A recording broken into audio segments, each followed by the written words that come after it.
Y la palabra de Dios el día de hoy es otra verdad, es otra realidad. Y justamente ya han estado hablando mis hermanas Trini, mi esposa ha estado hablando, mi hermana Ángela también ha estado hablando. Y quiero llevarlos al libro de Juan, capítulo 21, del 15 al 25. Vamos a leer este pasaje que nuestro Señor nos ha dejado, porque es palabra de Cristo mismo en el Evangelio de Juan. Vamos a leer Juan capítulo 21, versículos del 15 al 25. Pero vuelvo a hacer la pregunta que hicieron mi esposa Trini, mi hermana Ángela. ¿Cuál es tu consuelo?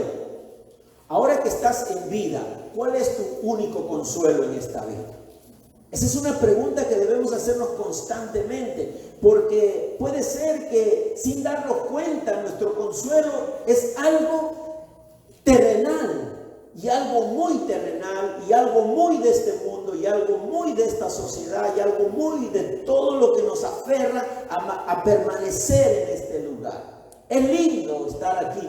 Miren mis hermanos, esa belleza de árboles, todo eso verde que está a nuestro alrededor.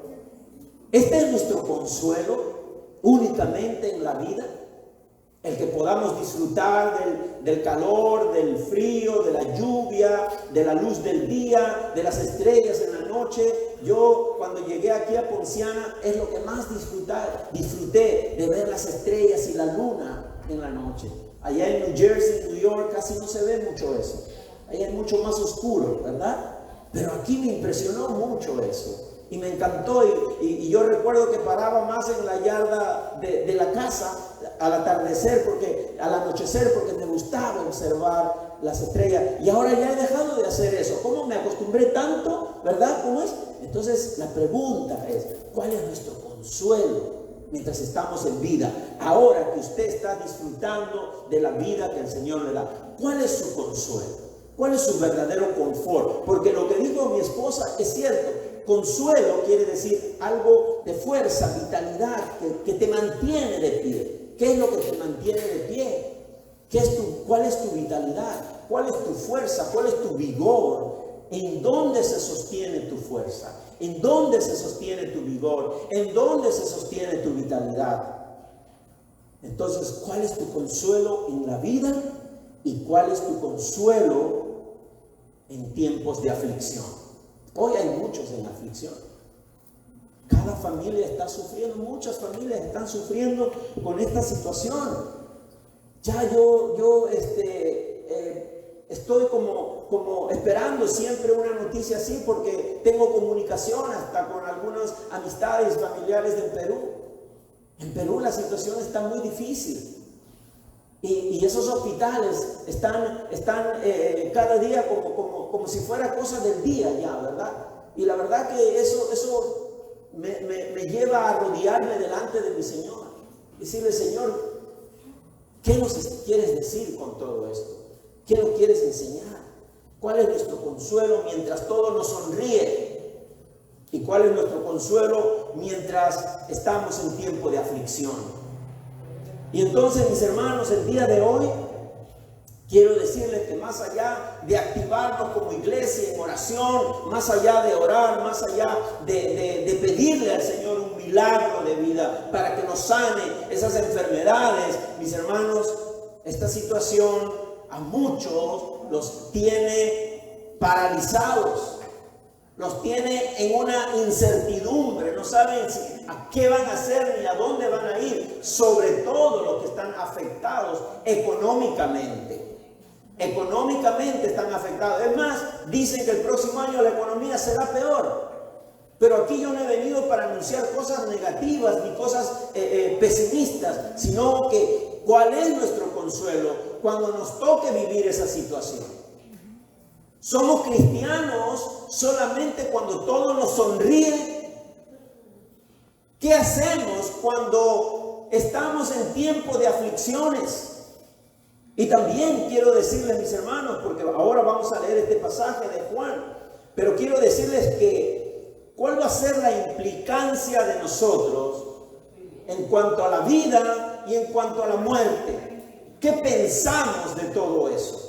Y vamos a leer entonces ahora sí el libro de Juan, porque aquí hay una historia, es una conversación del Señor Jesús con Pedro, uno de sus discípulos. ¿Por qué? Porque hoy el Señor que nos permita entender qué es lo que un discípulo de Cristo debe conservar, mantener, tanto cuando todo le sonríe, pero en los tiempos de aflicciones también. ¿Cuál es nuestro consuelo? Así que leamos lo que dice el libro de Juan, capítulo 21, del 15 al 25. Dice lo siguiente: cuando terminaron de desayunar, Jesús le preguntó a Simón Pedro: Simón, hijo de Juan, ¿me amas más que a estos? Sí, Señor, tú sabes que te quiero, contestó Pedro. Apacienta mis corderos, le dijo Jesús, y volvió a preguntarle: Simón, hijo de Juan, ¿me amas? Sí, Señor, tú sabes que te quiero, cuida de mis ovejas. Por tercera vez Jesús le preguntó: Simón, hijo de Juan, ¿me quieres? A Pedro le dolió que por tercera vez Jesús le hubiera preguntado: ¿me quieres? Así que le dijo: Señor, tú lo sabes todo, tú sabes que te quiero. Apacienta mis ovejas, le dijo Jesús. De veras te aseguro que cuando eras más joven, te vestías tú mismo e ibas donde querías. Pero cuando seas viejo, extenderás las manos y otro te vestirá y te llevará a donde no quieras ir. Esto dijo Jesús para dar a entender la clase de muerte con que Pedro glorificaría a Dios. Después de eso añadió: sígueme. Al volverse, Pedro vio que lo seguía el discípulo a quien Jesús amaba, el mismo que en la cena se había reclinado sobre Jesús y le había dicho: Señor, ¿quién es el que va a traicionarte? Al verlo, Pedro preguntó: Señor, ¿y este qué? Si quiero que él permanezca vivo hasta que yo vuelva, ¿a ti qué? Tú sígueme nomás, le dijo Jesús. Vamos a mirar también Reina Valera en algunos momentos, porque en Reina Valera hay algunas partes que quiero hacer énfasis, sobre todo cuando Jesús usa la palabra de cierto os digo. Pero vamos a mirar, mis hermanos, primero, ¿cuál es el destino del apóstol Pedro? ¿Cuál es la vida del apóstol Pedro? Porque yo no sé, pero de repente algunos nos identificamos con el apóstol Pedro.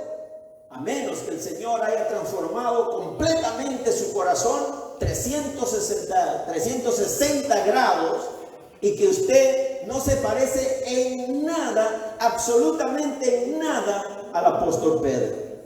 Pero bueno, el apóstol Pedro en sus últimos 3 años y particularmente en el último mes de vida vivió experiencias intensas. Desde que dejó la barca y las redes de pescador para seguir a Jesús, siempre Pedro mostró firmeza, que está muy bien. La firmeza es una característica buena. Y también mostró autosuficiencia. Yo no sé cómo usted se ve siendo autosuficiente, pero cuidado que la firmeza y la autosuficiencia nos lleve a cometer pecados como lo cometió Pedro. Desde que dejó la barca, como dije, él mostró firmeza y autosuficiencia. Aún en esa imperfección, fue parte del grupo selecto de Jesús. Óigalo bien, mi hermano. Pedro, aún siendo imperfecto, siendo impulsivo, Jesús quiso que sea y que esté muy cerca de él, que tenga una relación muy íntima con Jesús. Y dice también de acuerdo a la historia de Pedro, que usted lo puede ver en todos los evangelios, también vemos que él junto con Jacobo y con Juan eran siempre el grupo más íntimo que andaba con Cristo para todo lado. Mis hermanos, este discípulo impulsivo y de excesa confianza en sí mismo se equivocaba, muchas veces se equivocaba. Inclusive pecó cuando tomó aparte a Jesús. Estoy haciendo más o menos un sumario de la vida de Pedro para después volver al pasaje que hemos leído. Pecó cuando apartó a Jesús a un lado y Pedro reprendió a Cristo. Pedro reprendió a Jesús para afirmarle: ¿cómo es posible que vas a ir a morir crucificado? Yo estoy acá para dar mi vida por ti. Pero quien terminó reprendido fue Pedro. ¿Por qué? Porque ese momento fue un momento tan terrible para Pedro que el mismo Jesús lo llamó Satanás. Apártate de mí, Satanás. Hermano, ¿por qué le dijo Jesús eso a Pedro? No es que Pedro era Satanás, pero la razón por la cual le dijo Satanás es porque Pedro estaba poniendo su mirada, su esperanza, su consuelo en las cosas de los hombres y no en las cosas de Dios. Por eso la pregunta: ¿cuál es tu consuelo? ¿Cuál es tu único consuelo en esta vida? ¿Y cuál es tu único consuelo en los tiempos de aflicciones? Tenemos agua también, por si alguien desea agua. Si alguien desea, levante la mano, que el hermano Jorge puede asistirlo con eso. Por favor, si usted desea un poquito de agua, pues levante la mano y el hermano Jorge lo va a asistir, ¿ok? Entonces, mis hermanos, ese fue el momento terrible para la vida de Pedro. Jesús le dice Satanás. ¡Qué ofensa tan grande! ¡Qué cosa tan terrible que Jesús nos llame de esa manera! Pero Jesús tenía una razón por la cual dijo esa palabra, Satanás, porque Pedro estaba poniendo su mirada, su confianza, su esperanza, su consuelo en las cosas de los hombres. ¿Y qué cosas son las cosas de los hombres? En la sociedad, en la buena suerte, en la mente positiva, en todas esas cosas que no tienen nada que ver con el reino de Dios. Eso es poner nuestro consuelo en las cosas de los hombres. Y los cristianos no podemos vivir así. No debemos vivir así. Debemos poner nuestra mirada, nuestro consuelo, nuestra confianza, nuestra esperanza, cuando todo nos sonríe en la vida, pero cuando las aflicciones también llegan a nuestras vidas. Mis hermanos, esa última semana del ministerio terrenal de Jesús, donde todo se intensifica al máximo en la vida de Pedro. Es esa semana en que se produce la caída de Pedro. ¿Por qué? ¿Recuerdan cuando Pedro negó a Jesús? Yo no sé si de alguna forma usted niega a Jesús en algunos momentos de su vida. Porque estamos madurando, estamos experimentando la transformación de nuestras vidas. Pero usted sabe en qué momentos usted ha negado a Jesús. No necesariamente al decir como Pedro, yo no lo conozco. Pero de repente usted ha negado a Jesús de otra forma. ¿Sabe qué, mi hermano, mi hermana? ¿Por qué ocurre eso? Porque nuestra confianza no está en Jesús. Nuestra confianza no está en este precioso fundamento. Nuestra confianza está en otras cosas. Y la verdad es que muchas veces está en las cosas materiales. Vuelvo a corregir o vuelvo a dar la correcta interpretación de esto. No es que el cristiano tiene que abandonar todo e irse a la pobreza. No está diciendo eso la palabra de Dios. Pero la palabra de Dios está diciéndonos a nosotros dónde ponemos nuestra confianza. Porque así como el Señor nos bendice con cosas materiales, y gloria a Dios por eso, yo me alegro que el Señor los siga bendiciendo a todos ustedes, económicamente hablando. Pero cuidado, que a veces esas cosas nos desvían del Señor, porque llegan a influir tanto en nosotros que únicamente ponemos nuestro consuelo, nuestra esperanza en eso que es económico y material. Y es por eso que el Señor nos está hablando en esta mañana. No para desechar lo material que Él nos pueda bendecir, pero para mantener el camino correcto, la mirada correcta, el consuelo correcto y la confianza correcta que es en el Señor. No sé cuántos dicen amén. Amén. Mi hermano, mi hermana, Pedro negó a Jesús después que se había jactado de que él nunca dejaría a Jesús. Qué tan volubles somos, ¿verdad? Qué tan volubles somos. A veces vemos que nuestra propia integridad se va deteriorando porque somos volubles. Podemos decir muchas cosas en un momento que nos sentimos con autoseguridad y autosuficiencia, pero después nos damos cuenta que no es así. Mateo 26, del 31 al 35, que esta es la historia en la cual Pedro demuestra claramente cómo su autoseguridad y autosuficiencia se va desquebrajando, ¿verdad? Y dice el 26 del 31, dice: esa misma noche le dijo Jesús, todos ustedes me abandonarán porque está escrito. Todos me abandonarán porque está escrito: heriré al pastor y se dispersarán las ovejas del rebaño. Jesús, refiriéndose a sus discípulos, escondiéndose, escapándose, porque Cristo iba a ser apresado, Cristo iba a ser crucificado. Y ellos, por temor a sus vidas, a no ser también perseguidos, se fueron y abandonaron a Cristo. Así fue la realidad de la vida de los discípulos. Versículo 32, pero después que yo resucite, dice Jesús, iré delante de ustedes a Galilea. Y mire lo que dice el versículo 33.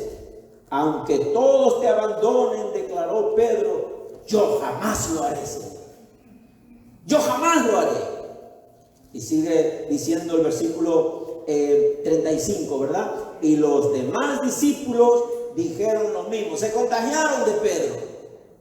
Se contagiaron todos para no quedar mal, ¿verdad? Yo también, no te voy a abandonar, Señor. Pero apenas apresaron a Jesús, todos salieron huyendo.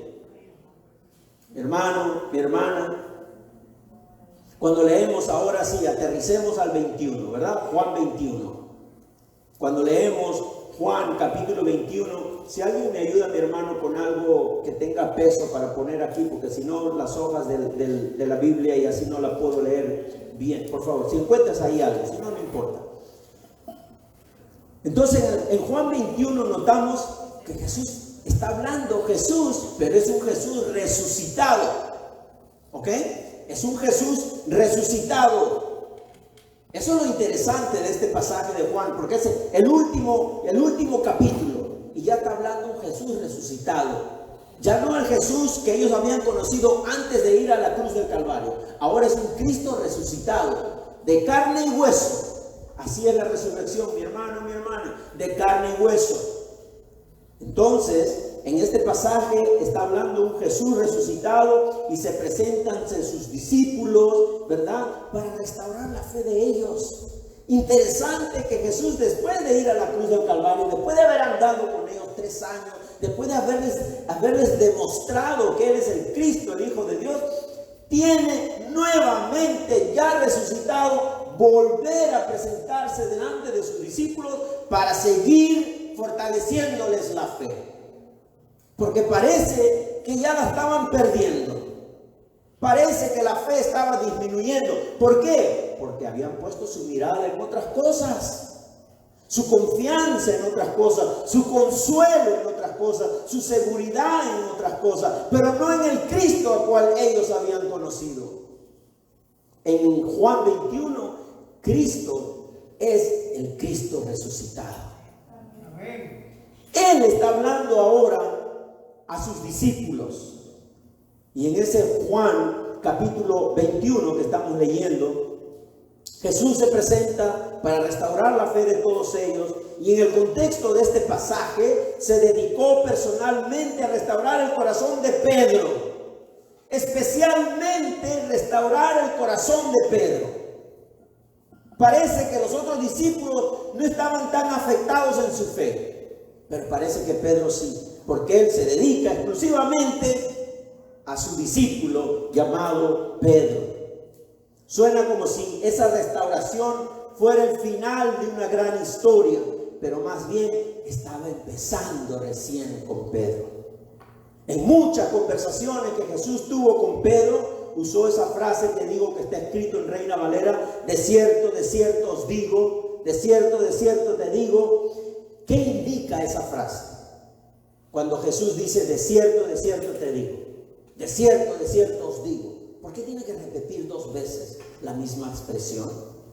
Porque eso indica que Cristo está diciendo algo muy serio. Cristo está diciendo algo muy serio y que necesitaba de toda la atención acerca de sus palabras.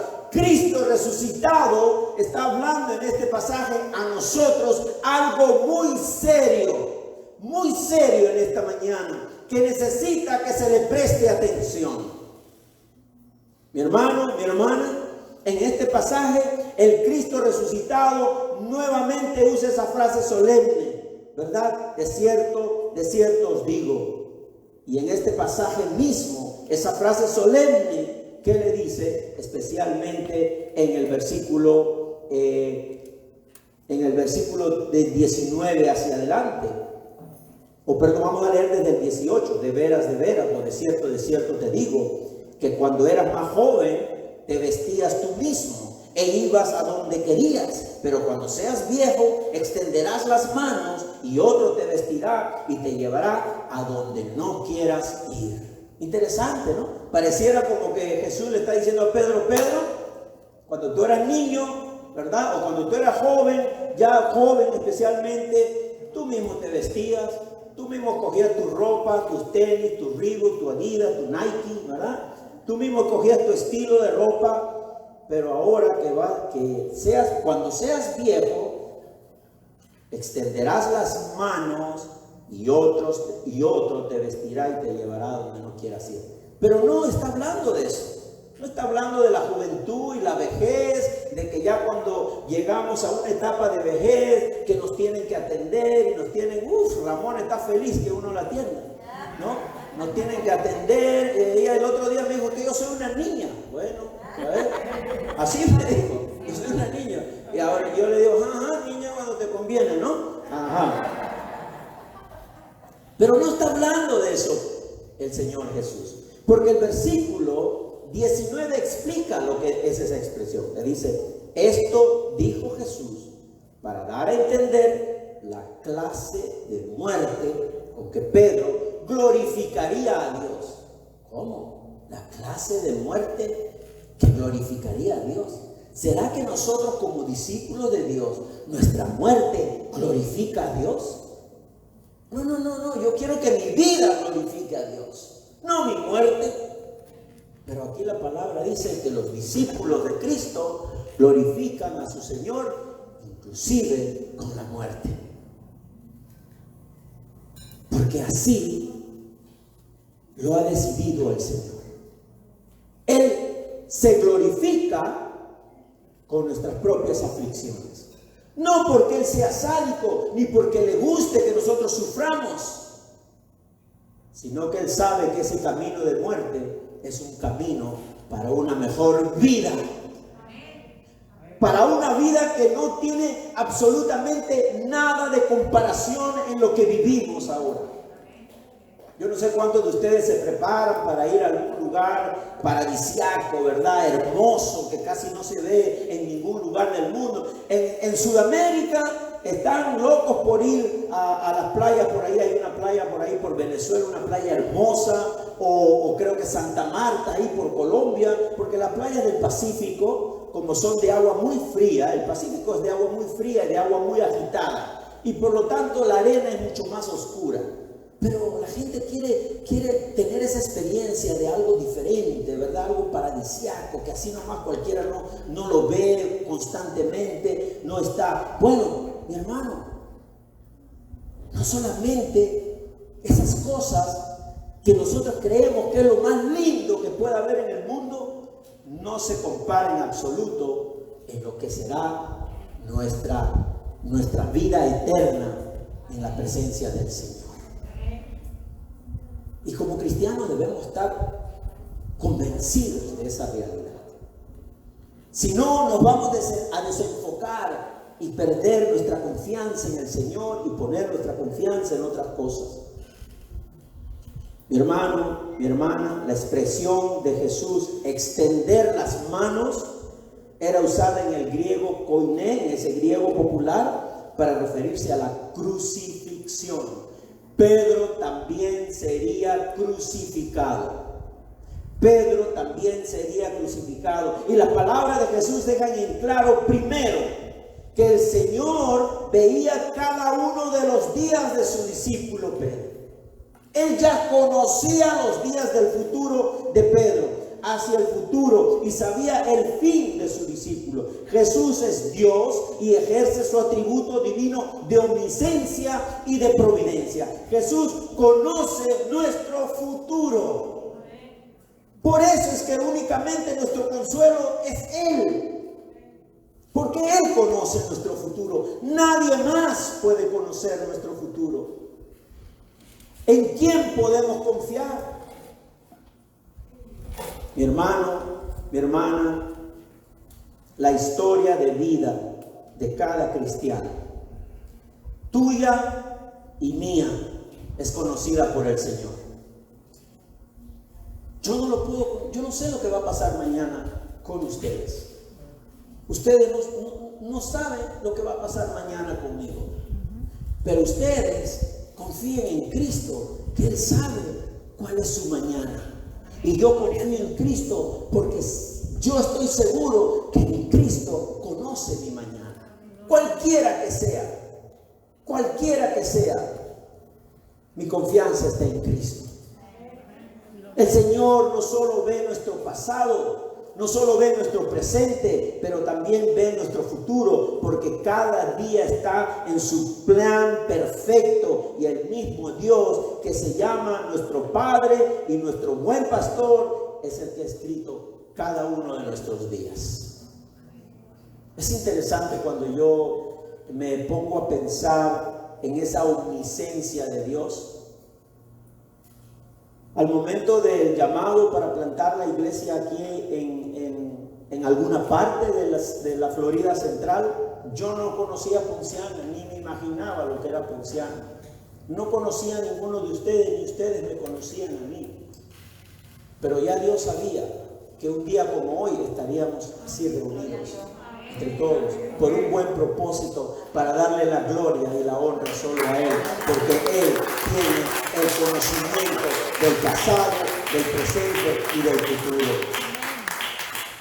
Si yo me siento a pensar en todas las barreras que me presenta la sociedad para poder ver una iglesia creciente, mi hermano, me pongo a llorar como Jeremías, o me pongo como Jonás, me escapo por cualquier lado. Pero ¿en quién voy a poner mi confianza? ¿En quién vas a poner tu confianza? Tu consuelo el día de hoy, ¿en qué está sostenido ese consuelo? En Cristo. Gracias, mi hermana Sonia. Pero a veces los que tenemos quizás más vitalidad, estamos como subestimando la edad que tenemos. Pensamos que tenemos el futuro y que nosotros somos lo que hacemos con el futuro como nos dé la gana. Es verdad que usted tiene que planificar, es verdad que usted tiene que pensar en el día de mañana, porque eso también quiere el Señor, que seamos productivos. Pero aquí la cosa es en quién ponemos nuestra confianza. Mi hermano, mi hermana, en esta mañana nos dice, inclusive Pablo lo afirma con seguridad, con mucha seguridad. en Romanos 8:28 y está ahí en la pantalla, ojalá que se pueda ver, porque a veces ya lo hemos cambiado de colores, ¿verdad, Raulito? Le hemos cambiado de todos los colores, pues se ve algo, ¿no? Por lo menos. Le hemos puesto fondo amarillo, letras negras, después le hemos puesto fondo negro, letras amarillas, y rojo y con negro, y total, a la final no hay demasiada luz, por eso es que no se aprecia bien. Pero vamos a seguir intentando, no nos damos por vencidos. Romanos 8:28 dice lo siguiente, mis hermanos. A ver, yo lo quiero leer de aquí, porque así me da tiempo para respirar un poquito mientras lo encuentro. 8:28 dice lo siguiente: ahora bien, sabemos que Dios dispone todas las cosas para el bien de quienes lo aman, los que han sido llamados de acuerdo con su propósito. Mi hermano, Pablo afirma esto con tanta seguridad, que yo digo, bueno, Pablo, contágiame tu seguridad, porque Pablo dice: ahora bien, sabemos que Dios dispone todas las cosas. Cuando te sonríe la vida y cuando experimentas aflicciones, todas las cosas para el bien de quienes lo aman, los que han sido llamados de acuerdo a su propósito. Mi hermano. Y el segundo punto sobre este Cristo resucitado, en esa experiencia de hablar con Pedro, es que las palabras de Cristo para el discípulo Pedro era que confiara en Él y que toda su vida estaba en las manos de su Señor. Si había estado en las manos de su Señor antes que su Señor vaya a la cruz, ahora Jesús mismo demuestra que la vida de Pedro está en las manos del Señor, porque se presenta ante él ya habiendo resucitado. O sea que Cristo no lo abandonó ni antes de ir a la cruz, ni después de haber resucitado. Y si nosotros hemos creído en ese Cristo en la cruz del Calvario, también creemos en el Cristo resucitado, quien nos ha cuidado desde antes, nos cuida hoy y nos seguirá cuidando hasta cuando Él nos decida que tenemos que partir a su presencia. Santo eres, Señor. Lo que usted acaba de decir, quiero repetirlo. Santo eres, Señor. La manera en que Dios modeló a Pedro, mi hermano, es que el Señor no deja nada a medias. El Señor no te va a dejar a medias, te va a seguir moldeando. Y la manera en que Cristo moldeó al apóstol Pedro no es la misma forma que moldeó a Juan, no es la misma forma que moldeó a Jacob, no es la misma forma que moldeó a Tomás. Dios no moldea de la misma forma a nuestra hermana Magdalena que a nuestra hermana Tania. Él tiene su manera de moldearlas a las dos, porque Él las conoce. Él las conoce. Y el Señor igualmente conoce a Pedro, como también conoció a Natanael, cuando Natanael todavía no se había acercado a Él. Es tremendo cómo Jesús, mire mi hermano, cada vez la palabra de Dios, cuando la leemos con cuidado, nos llena porque nos llena de seguridad. Mire lo que dice este pasaje de Juan capítulo 1 del 47 al 49. Cuando Jesús vio a Natanael, ya los otros discípulos como Felipe, ¿verdad?, fueron a buscarlo. Mira, Natanael, hemos encontrado al Mesías. Y lo traen a Natanael al Mesías. Y cuando Jesús vio que Natanael se acercaba, comentó: aquí tienen a un verdadero israelita en quien no hay falsedad. ¡Wow! Qué bueno que nos diga eso el Señor, ¿verdad? ¿De dónde me conoces?, le dice Natanael. ¿Y tú de dónde me conoces? ¿Cómo tú sabes que en mí no hay falsedad? Le preguntó Natanael: antes de que Felipe te llamara, cuando aún estabas bajo la higuera, ya te había visto. Rabí, tú eres el Hijo de Dios, tú eres el Rey de Israel, declaró Natanael. Mis hermanos, también podemos confiar que nuestros días hacia el futuro están en las manos del Señor. Tu viaje desde hoy hasta el día final, hablo de nuestro viaje en esta vida, desde hoy, vamos a mirarlo desde hoy hasta el día final, puede pasar por estaciones verdes o por estaciones grises. No creas que solamente vas a pasar por estaciones verdes. No creas que solamente alabando al Señor es la seguridad de que tu vida será únicamente de estaciones verdes. Eso no dice la Biblia. Eso dirá otros libros, eso dirán otras personas, pero la Biblia no dice que únicamente vamos a pasar por temporadas verdes, estaciones verdes. También vamos a pasar por estaciones grises. ¿Dónde está tu confianza y tu consuelo cuando estás en las estaciones verdes y cuando estás en las grises? Tu viaje desde hoy hasta el día final pasará por alegrías, pero también por dolores. No solamente nos esperan las alegrías. Ese no es el evangelio de Jesucristo, mis hermanos. Ese será otro evangelio inventado por ahí.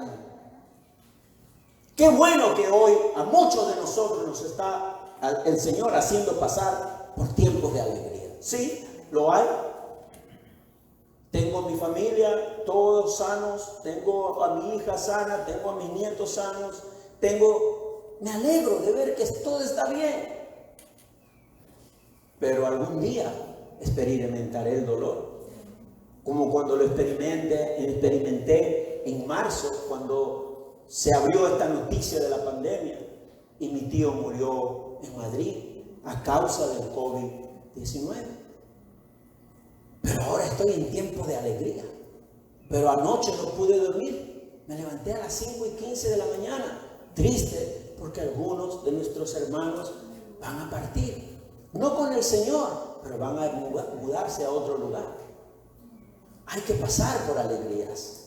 Y en ese momento de alegría nuestra fe está efervesciente. Pero cuando pasamos por tristezas, ¿dónde está tu consuelo? ¿Dónde está tu seguridad?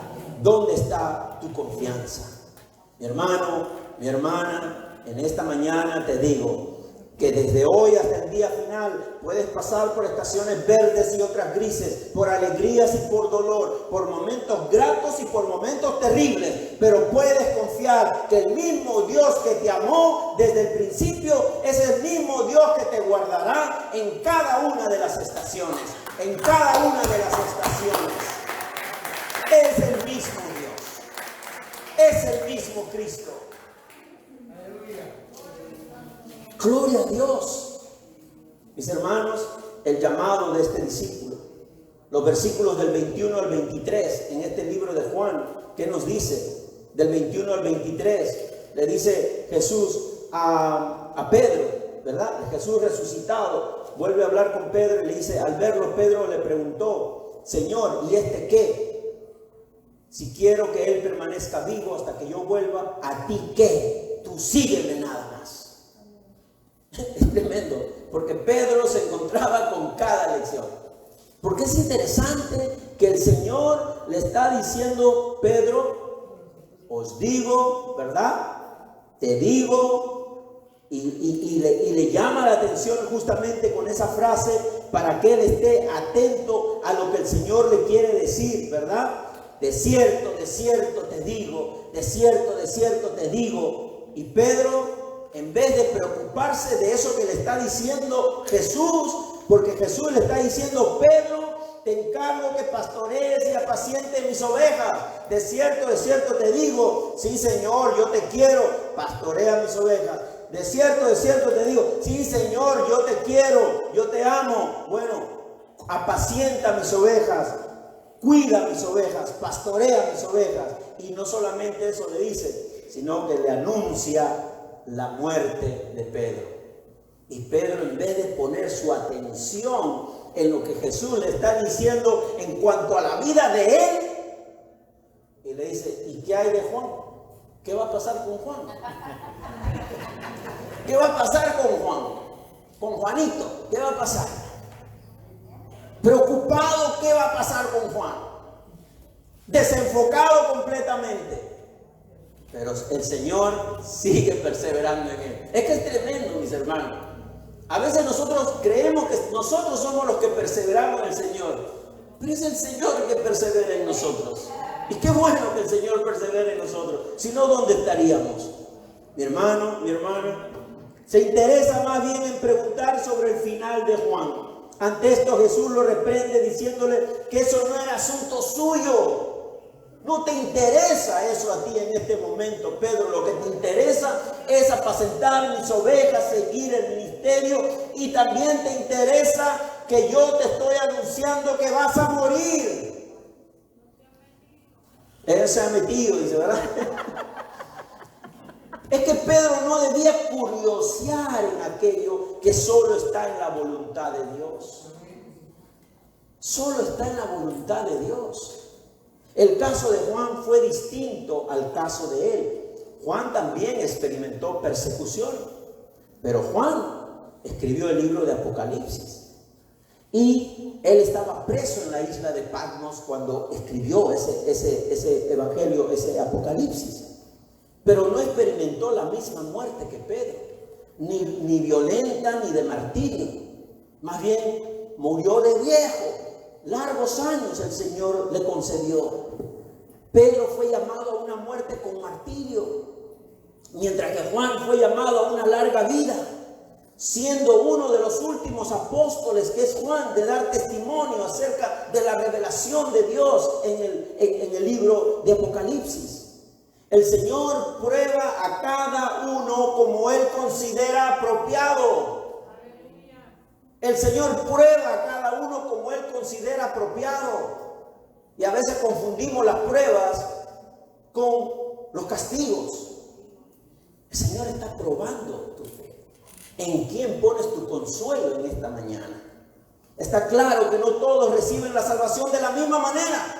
Si yo ahorita hago aquí una encuesta y cada uno me da su testimonio cómo recibió la salvación, vamos a ver que fue de distintas maneras.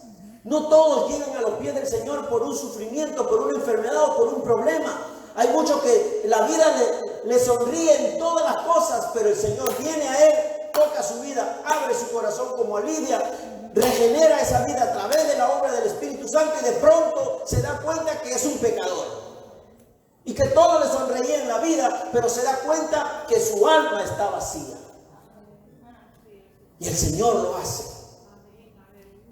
Y mi hermano, mi hermana, no todos reciben la misma forma de salvación. O sea, la misma característica, la misma experiencia. Está claro eso, que no todos reciben la salvación bajo las mismas experiencias. Algunos son llamados a aceptar a Jesús de manera milagrosa, aceptan a Jesús, abandonan la vida vieja de pecado y comienzan a servir al Señor con gran rapidez dentro del pueblo de Dios. Y comienzan a acelerarlo al pastor, porque el pastor está muy lento. Ya, pastor, muévase, vamos a predicar, vamos a evangelizar, vamos a hacer esto, vamos a hacer el otro. Ay, ¿qué pasó con este muchacho? Un cambio 360 grados. El hombre tiene una pasión por Cristo. Bueno, pero hay algunos que son lentos. ¿Cuántos lentos hay aquí? A ver, levante la mano. Qué bueno, bueno. No, Lenny lenta, no creo. No creo. Ya por los testimonios que ha dado nuestro hermano Víctor, no creo eso.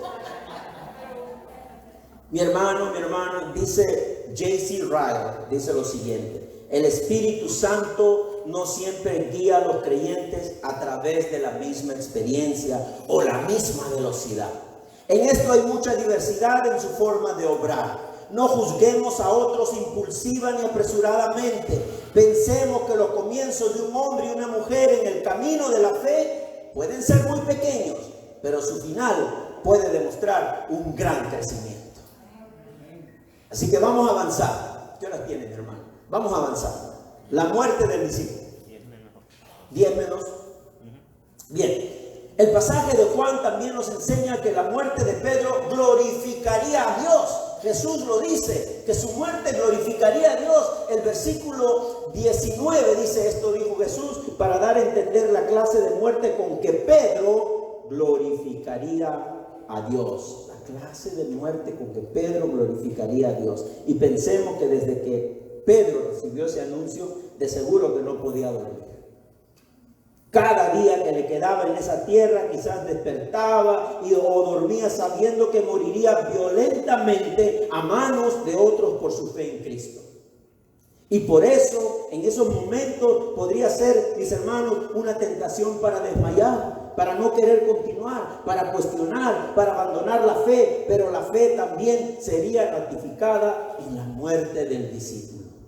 No solamente en la vida, sino también en la muerte. Y no solo por la convicción de su fe, que viene a un Pedro diferente en el libro de Hechos. Vemos a un Pedro diferente en el libro de Hechos, completamente cambiado y transformado. Y puedo seguir adelante hablando de la vida de Pedro, pero también esa transformación por la gracia y el auxilio del Espíritu Santo en la vida de Pedro para pasar ese trago amargo. ¿Cómo pasamos el trago amargo del sufrimiento en nuestras vidas? ¿Cuál es el consuelo? ¿Cómo atravesamos un dolor? ¿Cuál es nuestra esperanza? ¿Cómo atravesamos la muerte de un ser querido? ¿Dónde nos enfocamos? ¿En quién nos aferramos? Mi hermano, sin esa fortaleza del Espíritu Santo, nada podríamos hacer ante el temor de la muerte. Así lo experimentó Jesús antes de ser apresado y crucificado. ¿Recuerdan cuando Él estuvo en el monte? Señor, que pase de mí este trago amargo. Jesús también sufrió, experimentó el miedo de la muerte. Pero Él rápido volvió a su enfoque. No, pero que se haga tu voluntad, Señor. Que se haga como tú has escrito. ¿Podemos decir eso esta mañana? Que se haga tu voluntad, Señor. Que se haga como tú has escrito, como tú lo has decidido. Mi hermano, y Pedro, aunque la Biblia no dice exactamente cómo murió Pedro, pero sí los grandes historiadores de aquellos tiempos cercanos a los apóstoles. Por ejemplo, uno de ellos, Eusebio, es un historiador del siglo IV, o sea que estamos hablando de siglos entre el 1, ¿verdad? No, entre el año 300 hasta el año 400. Ese sería el siglo IV. 300 y 400, en esa cantidad de años, ¿verdad? Y dice Eusebio, mire lo que dice en la historia, en su historia llamada Historia Eclesiástica número 3. Dice: Pedro parece haber predicado en Ponto y Galacia y Bitinia y Capadocia y Asia a los judíos de la diáspora, y por fin, habiendo llegado a Roma, fue crucificado con la cabeza hacia abajo, porque así lo pidió. Un Pedro transformado, que sabía que iba a morir crucificado, que le iban a extender las manos, que iba a ser crucificado, pero él no quiso ser crucificado como su Señor, porque él decía que él no era digno para ser crucificado de esa misma manera. Él quería ser crucificado de manera mucho peor, de cabeza. Mi hermano, ¿cuál es tu único consuelo? Porque esa muerte de Pedro nos hace ver que es una muerte sin la soberbia de creer que va en sus propias fuerzas, sino sabiendo que ha sido amado y perdonado por su Señor y ha recibido el poder del Espíritu Santo para enfrentar las pruebas de la muerte que vengan sobre él. Necesitamos el poder del Espíritu Santo en nosotros para que podamos atravesar diversas pruebas. Inclusive necesitamos el poder del Espíritu para atravesar las pruebas en las aflicciones, pero también en los días buenos. Porque rápidamente, sin la ayuda del Espíritu, podemos desenfocarnos, podemos desviarnos del propósito. Entonces, mis hermanos, ¿de dónde nace esta pregunta? ¿Cuál es tu único consuelo en la vida o en la muerte? ¿Sabe qué? En cuando hablamos de los padres de la Reforma del siglo XVI, los padres de la Reforma enseñaban a través de credos y confesiones. Así es como enseñaban los pastores de aquel tiempo, los ministros de aquel tiempo, del siglo XVI, sobre todo en Europa, a través de credos y confesiones. No es que desechaban la Biblia, no es que ellos desechaban la Biblia, sino que la Biblia era prohibido para el creyente común. Ninguno de nosotros podía tener la Biblia en la mano. ¿Sabe por qué? Porque si nos encontraban con la Biblia en la mano, tendríamos que ir directamente a la Inquisición. Nos volaban la cabeza. Los grandes reformadores, los grandes protestantes de aquella época no enseñaban con la Biblia en la mano en ese momento. Ellos tenían la Biblia y a escondida la leían, pero ellos enseñaban con credos y con confesiones. Por eso que a veces equivocamos ese credo, esas confesiones, pensamos que esas son doctrinas de hombres, sin entender la historia del pueblo de Dios del siglo XVI, del siglo XV, del siglo XIV. Pero bueno, más allá de eso, se crea un catecismo. Y usted dirá, ya el pastor Palacio está trayendo algo aquí que no es de nosotros. ¿Qué es la palabra catecismo? La palabra catecismo significa eco. Eco quiere decir eco, que hace eco de las enseñanzas bíblicas. Eso quiere decir, en su pura definición, la palabra catecismo. Y el catecismo de Heidelberg, ¿qué quiere decir Heidelberg? Esa ciudad, así como Ponciana, allá en Alemania, donde escribieron ese documento para poder instruir al pueblo de Dios, a los maestros, para que puedan enseñar. ¿Y sabe cuál es la primera pregunta? Porque era en forma de pregunta y respuesta. ¿Cuál es tu único consuelo, tanto en la vida como en la muerte? Y ellos, para no leerlo directamente de la Biblia, escribían un resumen basado en los textos bíblicos. Y decía la respuesta, que yo en cuerpo y alma, tanto en la vida como en la muerte, no me pertenezco a mí mismo, sino a mi fiel Salvador Jesucristo.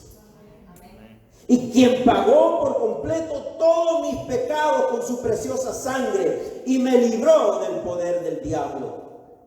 Y me guarda de tal manera que sin la voluntad del Padre Celestial, ni un solo cabello de mi cabeza puede caer.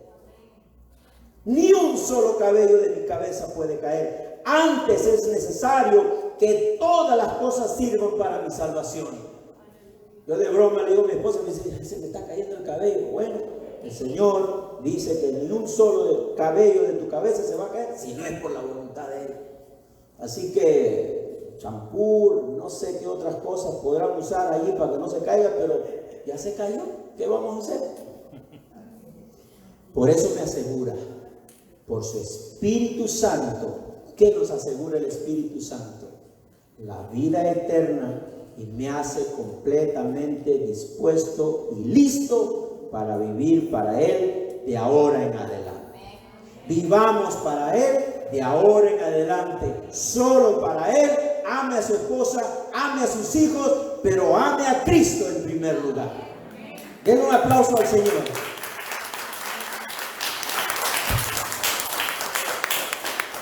Mi hermano, mi hermana, ya creo que mi esposa hizo alguna explicación también sobre cuál sería el vivir para Dios y morir para Dios. Perseverando hasta el fin. ¿Qué dice el libro de Hebreos? El libro de Hebreos, capítulo 12, versículos del 1 al 3. Capítulo 12, después de que hayan hablado sobre la fe, cuando dice por la fe Abel, por la fe Enoc, por la fe Noé, por la fe Abraham, por la fe Moisés, por la fe José, por la fe, por la fe, por la fe, por la fe, el capítulo 12 dice, por tanto, también nosotros que estamos rodeados de una multitud tan grande de testigos, despojémonos del lastre que nos estorba, en especial del pecado que nos asedia, y corramos con perseverancia la carrera que tenemos por delante. Fijemos la mirada en Jesús, el iniciador y perfeccionador de nuestra fe, quien por el gozo que le esperaba soportó la cruz, menospreciando la vergüenza que ella significaba, y ahora está sentado a la derecha del trono de Dios. Así pues, consideren a aquel que perseveró frente a tanta oposición por parte de los pecadores, para que no se cansen ni pierdan el ánimo. No se cansen, no pierdan el ánimo. Es en este lugar que nos revitalizamos en la palabra de Dios. Aunque usted piense que la iglesia es un lugar donde hay gente imperfecta, claro que la hay, pero el que nos va a ir haciendo perfectos es la palabra, porque de repente el más imperfecto que está en ese lugar es el que está diciendo que esa iglesia son imperfectos. Este es lo único que nos transforma. Esta es la palabra de Dios, que es la única que debe ser predicada. Aquí está mi consuelo, que representa al Padre, al Hijo y al Espíritu Santo. Aquí está mi Señor en esta mañana. Y una vez dijo también Calvino, podemos glorificar a Dios en la muerte al estar listos para ella cuando sea que llegue. Podemos glorificar a Dios en la muerte al estar listos para ella cuando sea que llegue. El cristiano que es encontrado como un centinela en su puesto, con su lámpara encendida y con su corazón listo y dispuesto, aunque su muerte sea repentina, el creyente tiene un fin, la gloria de Dios para siempre.